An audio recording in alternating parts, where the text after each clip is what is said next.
Bismillahirrohmanirrohim. Assalamualaikum warahmatullahi wabarakatuh. Syukur alhamdulillah kita dapat bersama kembali di channel Nur Hidayah. Semoga kita semua senantiasa ada dalam lindungannya, diberikan kesehatan lahir dan batin, dimudahkan dalam setiap urusan dunia dan akhirat, amin ya robbal alamin. Sahabat Nur Hidayah yang dirahmati Allah. Pernahkah kita merenung dalam-dalam, untuk apa sebenarnya kita hidup di dunia ini?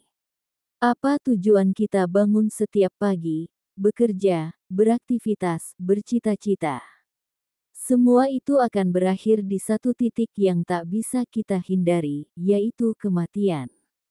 Setiap hari kita berjalan menuju kubur. Sedikit demi sedikit, langkah demi langkah, tanpa sadar, kita sedang mendekat kepada alam yang kekal setelah dunia ini. Alam barzakh, alam kubur. Ke-1, dunia sebentar, kubur selamanya. Sahabatku, hidup di dunia hanya sementara. Seperti musafir yang berteduh sejenak di bawah pohon.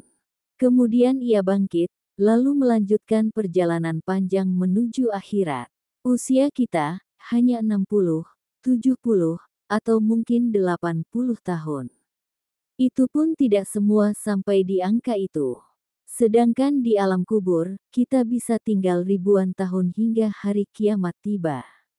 Imam Al-Qurtubi berkata, sesungguhnya kematian itu bukan akhir, tapi awal dari kehidupan yang panjang. Ya, hidup yang sebenarnya dimulai dari alam kubur. Bagi orang beriman, itu adalah awal kedamaian. Bagi orang durhaka, itu adalah awal dari siksaan yang menyakitkan. Kedua, gambaran kubur menurut Islam. Rasulullah Shallallahu Alaihi Wasallam bersabda, sesungguhnya seorang hamba, apabila telah diletakkan di dalam kuburnya, maka datanglah dua malaikat kepadanya. HR Bukhari dan Muslim. Dua malaikat itu akan menanyakan tiga hal penting, siapa Tuhanmu? Apa agamamu? Siapa nabimu? Bagi mereka yang beriman, akan mudah menjawab, Robku adalah Allah. Agamaku Islam. Nabiku Muhammad Sallallahu Alaihi Wasallam. Namun bagi orang yang lalai, lidahnya keluh. Tak mampu menjawab. Mereka hanya berkata, aku tidak tahu. Setelah itu, nasib seseorang akan ditentukan. Jika baik, kuburnya akan diperluas, dipenuhi cahaya, dan diperlihatkan tempatnya di surga. Jika buruk, kuburnya akan disempitkan hingga tulangnya hancur, dipenuhi ular, kalajengking, dan panas membara. Nauzubillahi min zalik. Ketiga, apa bekal kita? Sahabatku, pertanyaannya sekarang, apa bekal kita menuju kubur? Apakah cukup dengan amal yang kita punya sekarang? Salat kita, apakah sudah khusyuk? Sedekah kita, apakah ikhlas? Waktu kita, apakah lebih banyak untuk dunia atau untuk akhirat? Ingatlah, kubur bukan tempat istirahat jika kita tak membawa bekal yang cukup. Kubur bisa menjadi tempat siksaan, jika hidup kita hanya diisi kesenangan dunia yang melalaikan.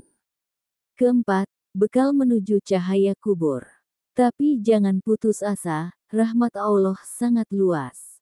Kita masih hidup, masih ada waktu untuk bertobat, memperbaiki diri, dan memperbanyak amal. Beberapa amalan yang bisa menjadi penerang di alam kubur antara lain. Salat yang khusyuk dan terjaga tepat waktu. Membaca Al-Quran, terutama surah Al-Mulk.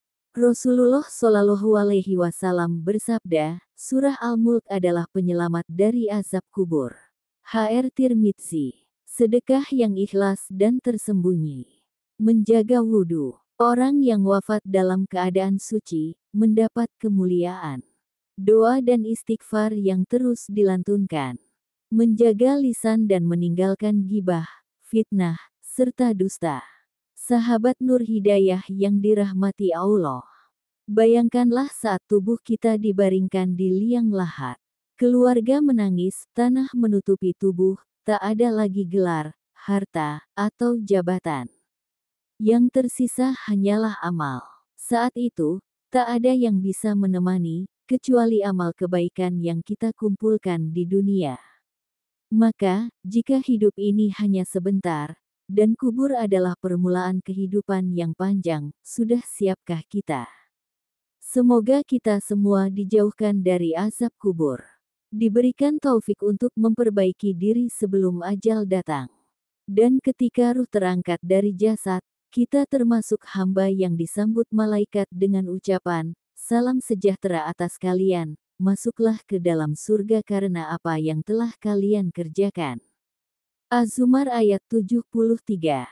Terima kasih telah menyimak. Jika video ini bermanfaat, jangan lupa untuk like, share, dan subscribe channel Nur Hidayah agar banyak orang yang tercerahkan.